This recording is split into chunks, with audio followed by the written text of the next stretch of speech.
everyone, and we're live. Hello and welcome to a special Christmas edition of That's Life, where we'll be delving into the world of dating and finding love at this festive time of year. That's right, and we have psychotherapist Rachel Morris who will look into the psychology of dating, and we have a sketch showing how not to date. We'll also be asking you, the public, what you think about finding love at Christmas and whether it's better to be spent with someone special. As well as that, we'll be meeting a couple who enjoyed a 36-year-long relationship, and we'll investigate how the dating has changed over time. And if that isn't enough, our trusty roving reporter Aaron is back, this time with a live speed dating session we've set up to hopefully find some magic matchmaking of our own. As always, you can get in contact with the show and share your thoughts and ideas on our topics over on Twitter at That's Live TV or on our Facebook page. So let's cross over to Aaron, who's live as the speed dating gets underway. That's right. Today we're bringing you a live speed dating session in the hope of finding a match for Christmas. Now today we have 8 people, 4 girls, 4 guys. If you don't know how speed dating works, basically each couple will have 6 minutes together before the guys move on to the next table. At the end of it, we're going to pick the 2 people who we think clicked the most and send them on a real date. Let's have a chat with a couple of them now and see how they're feeling. How you going, Greg? Yeah, pretty good. I'm enjoying it so far. Having a good time, so no nerves or anything?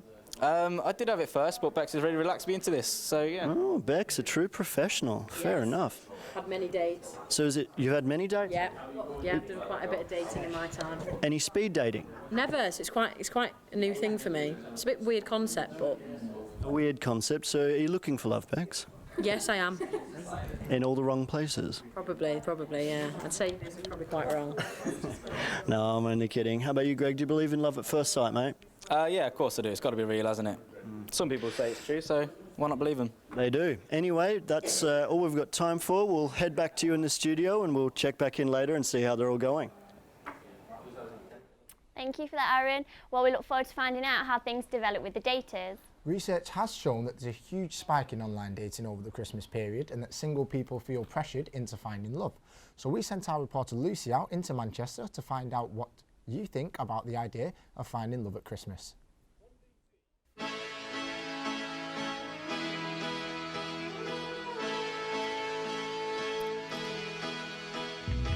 We're shortly approaching Christmas now, and I'm here on the Christmas markets to see what people think about true love at Christmas. Is it a myth that people like to find true love at Christmas, or is it just what the films tell us? We've got a lot of adverts telling us that you shouldn't be alone this Christmas. Do you need to go and find some love? So I'm going to go find out more from people on the streets of Manchester. Hi, so basically there's a lot of films that come out at Christmas and a lot of them are based around love. Do you think this creates a myth that everybody's looking for true love at Christmas? Yeah, I do. I think it's like, because it's winter and everyone thinks that it's like time for like scarves and cosy, sitting in while it's cold. I think it just like makes everyone feel like they have to get it at that time of year. I think it's nice when you're receiving gifts and all that as well. It's nice. It's nice with women. It's a bit half and half. I think it is a romantic time of year, getting together with family and, you know, your emotions are running high and stuff. But it can be a stressful time as well, so. In a girl's head, it's the fairy tale way for it to happen. But I think in a guy's, I think they're just... Yeah, it's more of a gender thing. Yeah, I think if you're looking for it, it'll happen. But I don't think it's something that, Christmas time comes around, everyone finds love. Honestly, like, I don't see any correlation between Christmas and finding love. Like, there's no such thing. I mean, I honestly feel that Christmas is more of a time you spend with your family. You go home, you meet your family, and just have a good time. Maybe it's to do with people getting out of the house, Christmas shopping, so you're more likely to bump into people around Christmas time because everyone's out and about. And through the year people have got work and they're just keeping themselves by Christmas time. Yeah. I think they're mixing more, aren't they? Like with the markets, people will bang into each other, do you want a drink, and then people just get talking. Christmas is meant to be with the people you love, so when it's Christmas, it's one more reason to stay with people you like more. So everyone, it's not nice to be alone on Christmas, you know? Well, we've certainly had some mixed opinions there. So Rachel, what do you think about the whole stigma that's attached to finding love at Christmas? Sorry, I was a bit thrown there because I thought I was going to be introduced. So, okay. Sorry. Is there a stigma to finding love at Christmas? I think there's a stigma attached to not finding love at Christmas, and I think that's more the point. Right, and so we've got a tweet from Hannah in Brighton who says that having a partner, it means you have to buy them presents, and if you're single, you can just buy yourself presents instead. So Rachel, I love that. So you have a partner, don't you? So what would you say? Would you say that Christmas is more special together, or is it just another something expensive to worry about? I think the whole point about Christmas it depends on where you grew up and what you grew up with, your idea of Christmas. For me, it's about being connected to the people that I care about, and if that happens to include romantic love as well as my family and my friends, then that's great. But I don't think it makes it any more special or any more important. Okay, well, Rachel, welcome to the show first and foremost. Okay. There is a lot of films around Christmas, so they surround relationships, and it's kind of around romance. And I think that personally, it kind of makes people want to become in a relationship at that time in Christmas. I mean, what do you think about that, being a relationship expert that you are? I love that. An expert in writing only. An expert in writing only. What do you believe around the Christmas films that surround Christmas? Do you think that do they make you want to be in a relationship if you weren't already in one? No, they make me judge my relationship. They make me think my relationship's no good. It's rubbish compared to all the relationships you see on the movies. I think the whole point really is that Hollywood have put all of that time and money into creating this idea of something ideal, and it's no more ideal than at Christmas. It's like as if it isn't bad enough that most Hollywood movies start at the end of a real relationship. It's like Cinderella, yes, where the whole story is about meeting, and then when you get together, they live happily ever after. The end.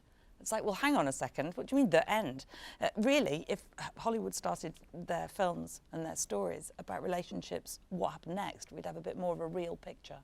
And do you believe that some of the films surrounding Christmas, they just portray a perfect Christmas relationship? They don't. Yeah, that's what I mean. it's just nobody has a relationship like that. This idea of him and her, 'cause it's always very heteronormative as well. Yeah, they're under the mistletoe. There's everything's sparkly and warm, and everybody's happy. And it's like, well, come on, that's not real.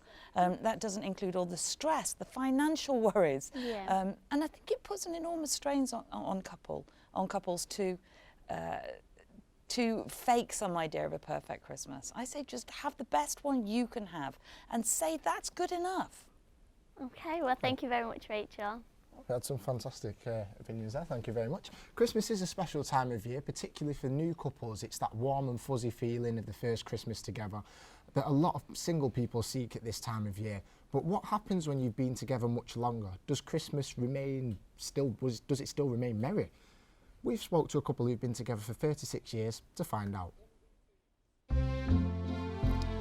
I'm really sorry, I didn't realise it was that.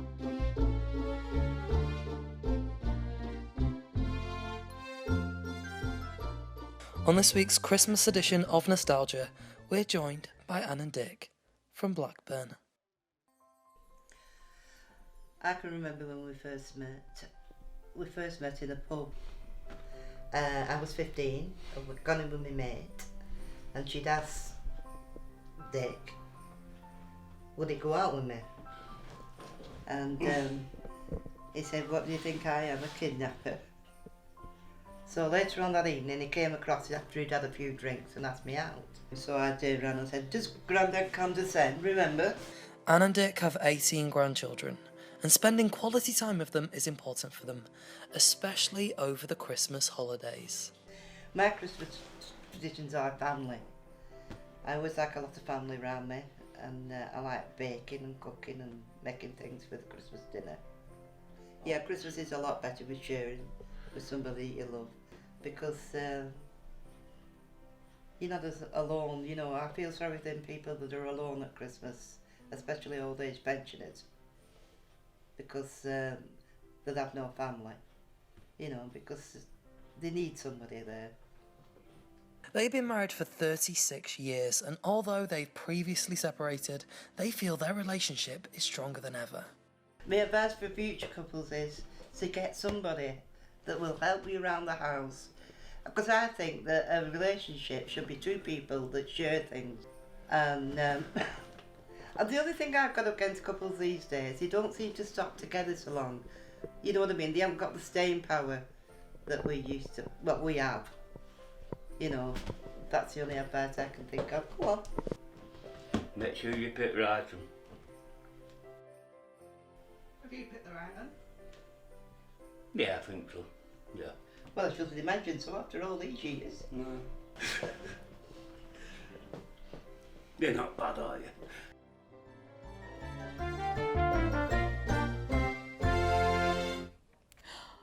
Well, clearly Anne and Dick are looking forward to another Christmas together. However, Anne touched on the issue that many people, especially the elderly, will be alone at Christmas. And in a recent poll, by Age UK, it said that 2.1 million over 65s are said to be dreading Christmas about being alone. And would you agree that loneliness is a major issue around the Christmas period? Yeah, it's hugely difficult. I think partly because as a nation, we put enormous kind of emphasis on family. And if you have lost your partner, you know, that happens as we get older, or your family have moved away and they maybe don't even live in the same country anymore. And one of the tragic things that happen as you get older is you start losing your friends. They die too. So it's a kind of, you know, awful sort of sense of a spotlight coming on your aloneness at Christmas. And of course you can't turn on the television without seeing how happy everybody else is with all of their people and in all of their love, with all of their wealth. And of course, how can we not compare ourselves to that and think, what did I do wrong? Why am I so lonely? And the problem with aloneness is that we end up asking ourselves, is it my fault? Did I not try hard enough to be loved? And of course, that's not the case. I mean, there are quite a lot of charities out there at the moment, aren't there? Community, Christmas, and also Age UK, they set up things on Christmas Day for the elderly. How important do you think they actually are at Christmas time? Gosh, I think there's some people that would say they wouldn't survive Christmas without it. And I think it's really good that you bring that up, actually, because a lot of people say to me, well, it's not just the elderly that are alone at Christmas. My whole client base, you know, unless they've recently got love dust in their eyes, are all kind of slightly dreading Christmas for one reason or another. Any age, yeah. young, old. If you're going to be on your own at Christmas because maybe you can't get home in time because you might work here on Boxing Day, so therefore you can't go there for Christmas Day. There's lots of reasons you might find yourself alone at Christmas. But if you're unhappy about it, then get back to that idea of that nostalgic idea that Christmas is about giving and go and do something really useful. Find out what's happening in your local area where you can actually be really useful. If you don't want to be on your own at Christmas, don't be. Go and do something with somebody else that doesn't want to be alone at Christmas. They're not the only person there. They don't know if there's other people in their situations, do they? So they could make new friends and... Well, it's not even about making new friends. All I'm suggesting is that if you don't want to be alone at Christmas or you feel depressed around the Christmas time, then do something giving. Stop sitting around waiting and hoping somebody's going to do something for you. Go and do something for somebody else. You'd be amazing how incredibly rewarding it is to spend time with people who are grateful to you. And also, I've just got a message from Adam from Leeds, and he's got in touch saying that he's read a recent report by the Scottish Parliament Committee stating that being lonely is as bad for people's health as smoking 15 cigarettes a day. So what do you think about that? I think it's a really bizarre comparison. I'm not quite sure I get my head around that. But I would say that loneliness is one of the main reasons for depression, and therefore it is one of the most serious human conditions. It's one of our basic human needs is comfort and companionship. Without it, we kind of die a little bit. Right, okay, well thank you for that, Rachel. Thank you very much, Rachel. I mean, all the talk of loneliness at the minute is making me want to find out how the speed daters are getting on. So let's rejoin Aaron and see if love is in the air. Okay, so as you can see, everything's going really well here. We've had some pretty good conversations, some, people who I think the sparks are definitely flying with, but I think we should get that from them and have a quick chat and see how they're getting on. Let's have a chat with these guys. How's it all going? Yeah, it's going good, thanks. Met some nice girls? Hopefully. Hopefully? Is that not a good answer? What was the pause? I mean, come on, mate. Yeah, sorry. I shouldn't have thought about it. There was too much thought into it there, wasn't there? You've got a plethora of gorgeous girls in the room. I met some wonderful. And you're here all dimmy downer. No one likes a dimmy downer, mate. Sorry. No, I've met some wonderful girls. Fantastic. Is Abby your favourite? I've only met 2 yet. Yeah, she's my favourite. Don't play favourites. Keep your options open, mate. Think about it. How are you feeling, Abby? I'm feeling fabulous. Fabulous. You hear that? That's how you should be reacting, That's how mate. I should have answered. Yeah, a bit more chipper. All right. How are those guys going over there? We'll have a quick listen in. Then don't get the How you feeling? You good? Pretty good, man, huh? Yeah, thank you. All right, that's enough out of you, mate. Calm down. We've had enough. Anyway, you can see they're all getting on pretty well here. I've embarrassed enough of them. We'll head back to you in the studio and check in for the winners. Oh, well, thank you very much for that, Aaron. So for all those looking for love this Christmas, you'll have noticed that you are spoilt for choice of how you can date in the 21st century, thanks to advances in technology. But has this improved the chances of finding love? Here's Cameron to tell us more.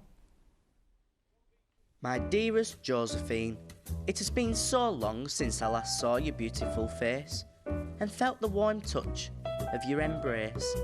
My darling, I wish there was a way in which I could contact you on more regular occasion. Hey up, I've got a match on Tinder. Hang on, what am I doing? This isn't the way people date anymore.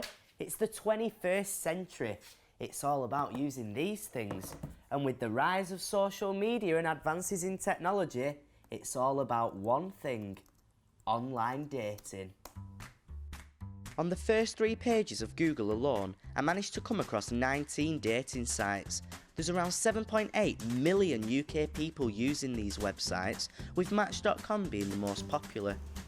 Users are able to make a public profile, where they're required to upload a biography and their best selfie.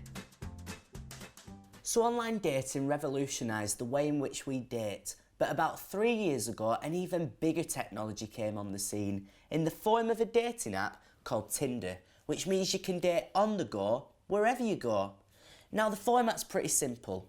All you've got to do is connect your Facebook profile to the app, and then you swipe left to avoid them, and you swipe right if you potentially want to find a match and speak to the love of your life. Now, it's all based on photographs, and you don't actually put a bio on, which means that people are judging you for your looks. Now, I think personally that this has taken the romance out of dating, but other people think otherwise, which is why I'm off to the streets of Manchester to see what other people's opinions on the matter are. I don't think Tinder's for dating, personally. I do know some people that have met people through Tinder and have gone on to relationships. So I'm not saying it's completely, but I think Tinder's probably primarily not used for dating. All of my male and female friends alike, they go on Tinder and other dating apps, and it is just for the casual, feelings-free sex. People are now dating by the picture on a phone and by the picture on a computer, and that's probably not the right way to do it. It's a different culture. It's a bit more acceptable to, have hookups or whatever you call them, or friends with benefits or whatever. And I don't think it's that less people specifically looking for love. I just think now you can just have whatever you want. Because I think a while ago you had to either be in a relationship or be dating or be single, but now you can be anywhere in the middle. But deep inside, I think everybody wants to experience love or something. So we've got a few mixed opinions from the interviewers, whether the dating apps have taken out the romance of dating. So what's your opinion? I actually don't think dating has ever been romantic. I think it's a complete nightmare. Trying to find love is one of the most nerve-wracking, terrifying. You become clumsy, you become an idiot, you don't know what you're saying. I just don't think dating has ever been romantic. The idea of getting together that is romance is that kind of, meeting your eye across a crowded room and suddenly realising that there was no other human being but them for you. Maybe that happens, and that's what I'd call romantic. I don't call being set up by your mate to meet somebody in a bar romantic, and I don't think that's any different from seeing someone's face on a Facebook app, on an app or on the internet, and saying, well, I like their face, I like what that person says about themselves, I'll meet them. I actually don't think it's that different. It seems colder because it's electronic, but actually there's something quite powerful, I think, in being able to say, you know, no, no, no, maybe, no, no. So it's that idea that we didn't do that anyway that makes me laugh. Like a lot of people in my generation say, oh, you know, kids today, they're all about sex, or they're all about, you know, they're not settling, they don't understand how you have to make compromises in a relationship. And I think, no, it's nonsense. Nothing's changed. It's just that instead of looking across a crowded bar, we're looking at it through a screen, and I'm not sure it makes that much difference. Do you think a lot of them will put acts on and because they can say what they want, and half of the time they don't even look like the pictures? And but that's what they do in a bar. You meet somebody in a bar and they say, yeah, hey, I'm this great person, and you're wearing your Sunday best, and you're saying, yes, me too, I'm really great. And as soon as you get to know each other, you realise that actually that's just the front aspect of you. And then there's another aspect and another aspect, and then after 2 years, you finally get to know who that person is. Well, we've had a tweet from Sammy in Birmingham who's tweeted saying people just date however they want nowadays.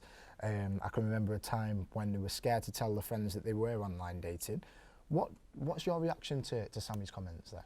Yeah, I think there was a real taboo about online dating of any sort, and I was of the generation that watched that develop, and it was like, oh, it's for real saddos. Like, if you can't attract somebody at work, in a bar or at a party, then there's something really wrong with you, that you've got to go to these extra lengths to find someone. So I kind of love the fact that that's gone, that that isn't there anymore. People go, oh, well, you know, I don't have time to meet someone. I work really hard.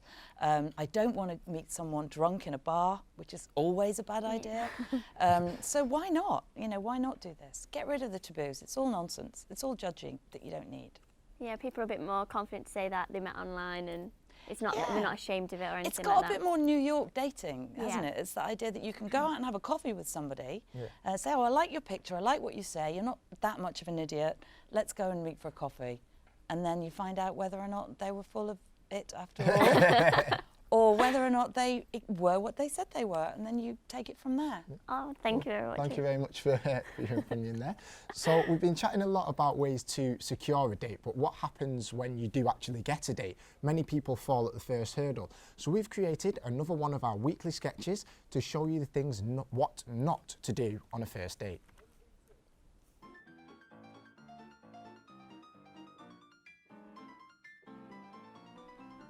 Women, if you expect equal rights and responsibilities, it's included in the bill. Don't expect him to pay for what you've just consumed. Put your card on the table. It's a nice gesture, and you can always refuse. No matter how attractive a person may be, the fact they simply cannot stop talking is a real put-off. A date consists of two people. Listen to each other. You might have more to talk about on a second date. A drink is a good idea to relax yourself, or for a bit of Dutch courage. But it's good to know your limits. Remember that your date wants to see you at the table, not under it.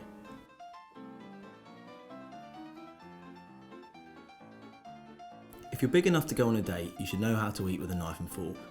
Sharing the sights and sounds of your food won't go down well, and try to stick to your plate. Please don't show her your new Armani watch that matches your latest edition Ferrari. If you're really a hotshot, I'm sure she can work it out for herself. If she needs a jar opening, she'll ask you. Until then, just be yourself. Pay attention. I'm sure Face Twittergram can wait a few hours. Don't accept the call. You won't seem important, just rude. Try to remember it's a first date, not a honeymoon. You're trying to lure someone in, not scare them away. Just because this was you and your ex's favourite haunt doesn't mean your new date needs to know that. Nor do they need to know how badly they treated you or how horrible their mum was. Best let sleeping dogs lie. I know you want to seem interested. There's nothing worse than a premature and badly judged laugh, followed by, my condolences, I'm so sorry, I didn't realise how dangerous hippos were. Awkward. I love her eyes. Can't stop looking into them. Okay, now I'm uncomfortable. Maybe if I smile, he'll stop. She smiled at me again. Get in. Plenty more where that came from. Oh no, he's definitely going to murder me. Might as well order dessert then. We're keen to speak to our studio audience and find out about their first date disasters. So over in our audience we have Connor. and he's ready to tell us his story about his disastrous first date. Connor? Go ahead. Well, it was, we met them on Tinder. And we started chatting for a few days and we decided to meet up. We met in London at the Selfridges cafe. We were having coffee, as you do on a date. And then she went to the bathroom, as one does if you drink too much. And she took everything with her and, well, basically she didn't come back. So I was just sitting there for an hour on my own, just waiting for her to come back. But then I got a text about an hour, 45 minutes later saying, I've gone home. So I was just sitting there on my own for a bit, looking like a complete melon. Why do you think it was? What did you say anything to her, or did you do something that you shouldn't have done? I thought it was going pretty well, but obviously that wasn't the case because she was like, no, I'm not having any of this. So it must have been something that you would have said or would have done. Maybe. To be honest, it was so long ago I can't remember what I said, but I hope not. And I hope she's not watching this, so it'd be quite embarrassing if she was. Well, thank you very much there for your story there, Connor. We've had some interesting responses there. So we've just seen some various examples of common mistakes that people make on a first date. So why are first dates like one of the most difficult things regarding dating? I think it's because you have to go and sell yourself. Or that's how it feels. It's like I've got to go and sell myself to somebody. I've got to go and persuade them that I'm worth spending time with, that I'm fanciable, that I'm sexy, that I'm witty, that's very important, that I'm intelligent, that I'm clever, that I'm loved, that I'm popular. Oh, no pressure then. It's really difficult if you go into a date thinking, I want that person to like me. The best piece of dating advice I could give to anybody is when you go into a date, ask yourself whether you like them. If you focus on whether you like them, what you think about them, what have they got to say about themselves? Be curious. Then you feel less self-conscious about yourself. There's less pressure on yourself to make some kind of an impression. But also, there is nothing more flattering to another human being than somebody who is interested in them. So ask questions about them, you take the emphasis off you, and you flatter them with your curiosity. So that's probably the best piece of dating advice I could give. So for all those looking for love this Christmas, is there an element of psychology behind the first perfect date that should be considered, or? I think that the thing I just said about making sure you set your focus away from yourself, but also before you go into any date situation, don't expect it to turn into a relationship, a romantic one. Go in hoping at the very best that you have a nice couple of hours, that you have some fun, that you make a connection with somebody new. If there is something more, you'll know really quickly what's going on. Do you think there'll be a connection there straight away? I think when you feel a connection with someone, you kind of know it. The tragedy of dating is that you don't always know if it's reciprocated. So we all go through that absolute fear of going, oh, wow, I'm completely blown away by this person. And you kind of take a trip on the way you feel about it and then have to sit there drumming your fingers, looking at your phone every 30 seconds. Have they texted? Have they texted? Have they texted? Because you don't know if they reciprocate it. So I think don't put any pressure on the first date. It is literally just the first date that you've spent chatting to this person who may or may not become a feature of your life. So would you say that your main advice to give people for a first date is just to ask questions, seem interested, and don't to have already married this person in your head and just take it as it comes and whatever happens, happens? Yeah, I think if there's any kind of sense that you're looking at that person and naming your children as you're doing it, then that's probably going to freak them out. So you need to slow down and rewind. I mean, you're kind of describing it as if it's like a job interview. Don't go in there expecting that you've already got the job. Do you know what? It is a job interview. It's kind of a job interview, but it's not. You're not just being interviewed. You're interviewing. Most people are so self-conscious that they forget to ask questions about the other person. They forget to care about am I interested in you? Never mind whether you like me or not. Do I actually like you? Am I enjoying this conversation? Do I fancy you? Are you stimulating me mentally, spiritually, emotionally? And that's a lot to ask for a first date. So, and the best advice really is don't have sex. Okay, well, thank you very much for that, Rachel. Okay, so we've got Aaron who's standing by with a speed datist to reveal who's going on the first date. Okay, so we're back with the speed daters now. They're all pretty well wrapping up and they've been getting on really well. Unfortunately, there can only be one couple that we award the date to Nando's. So we'll go around now quickly and grab our winners. Could it be these guys? Don't know. Could it be these two? Who knows? Could you be the winners? I think we could, to be honest, after this conversation. Oh, maybe. Who knows? Don't know about them. How about these two? How are you guys getting on? Good, thank you. Getting on really well. Fantastic. Well, Miss Jordan, can you please stand up and come with me? I'm going to need you for a second. Really tall. I know you made me look short. Bloody hell. All right, no, that's all right. Come with me, love. Right. You stand right there. Look at the camera. How you feeling, Tommy? Good, good. You ready for love? Yeah, I'm ready. He's ready. Get up, Tom. Get up. Get up. You guys are going to be going to Nando's. Come over, Tom. Get in, mate. Don't be shy. Don't be scared.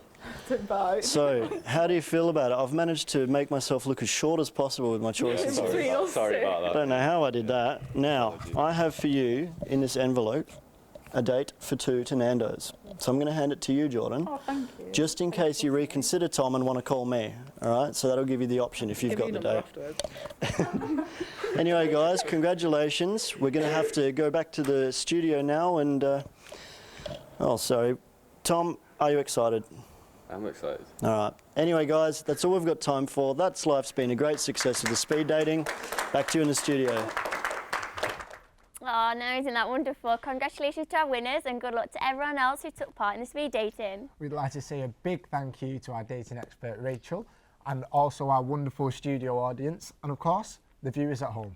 And that's all we've got time for this week and for 2015. So we'll see you again in the new year and we wish you a very Merry Christmas. Goodbye. There you go, this is where we have a little chat. This is where you